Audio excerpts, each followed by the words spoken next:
Did you know the Brandon Farmers Market is Saturdays, 9 to 12? Visit them online, Brandon SD Farmers Market. At Brandon SD Farmers Market. Maybe that's like social media or something on the internet. Anyways,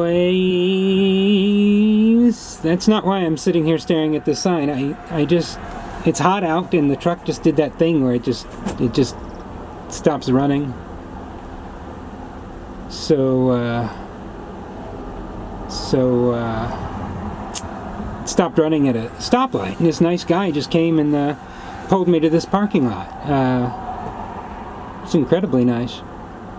Good folk around here. But sometimes if I just sit for a little bit and wait, it'll start back up. And I hope so. I have things to do. I was going to go to the grocery store, just, get some weekend refreshments. But I don't think I'm going to do that now.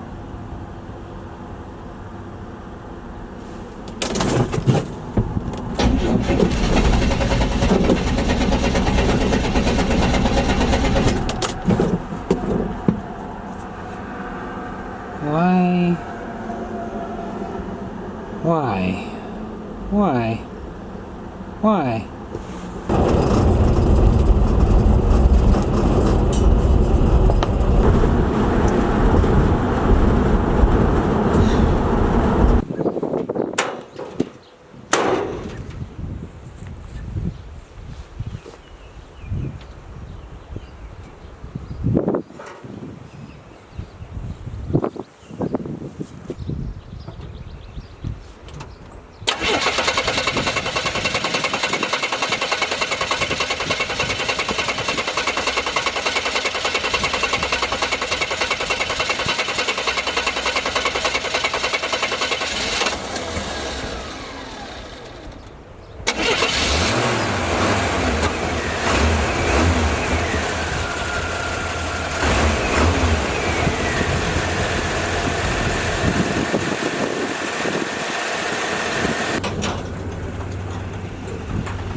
So I was just sitting here in my comfy clothes editing, and I noticed there was no sound on that rant of mine.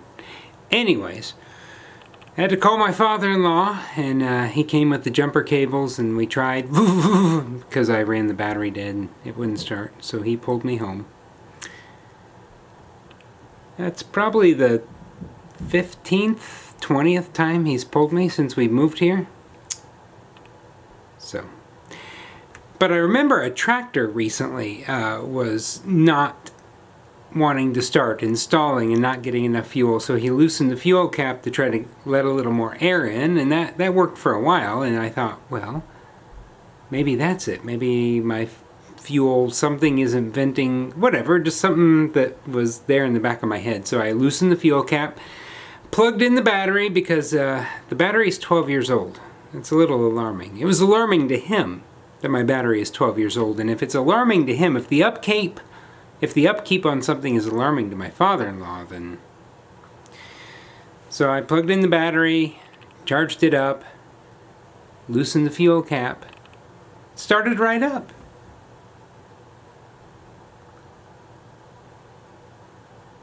But yeah, I went to Brandon to stop by the grocery store to pick up some refreshments for the weekend, and broke down right at a stoplight at a busy intersection, and thank goodness some guy came up and he said, I'll push you to that parking lot over there.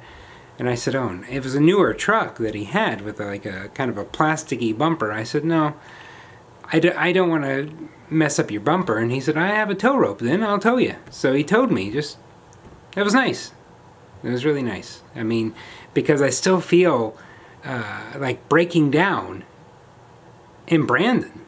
I still feel, I know so few people around here. When something like that happens, I still feel kind of alone. Not in the town I grew up in, where everything around me is familiar. So it was kind of a jarring thing to happen, even though it's already happened a couple times. And but that was nice, just a random stranger coming by to help me. And little did he know, not just was he helping me get my truck off the road, it was also kind of helping solidify my feeling of living in a new place, which is still in some ways is kind of a bizarre feeling. So got it off the road, I called my father-in-law, he pulled me home, loosened the fuel cap, truck started, and it's not at all the bulk of what we did today, but that's kind of what sticks with me when I think of today. And one would say, how many videos have you made now about your truck breaking down? Well, I'm not giving up. I don't care. 35 years from now, I have to convert it to an electric motor. I'm doing it. And when that electric motor breaks, I'll call someone else, and they can come in their electric car and pull me home.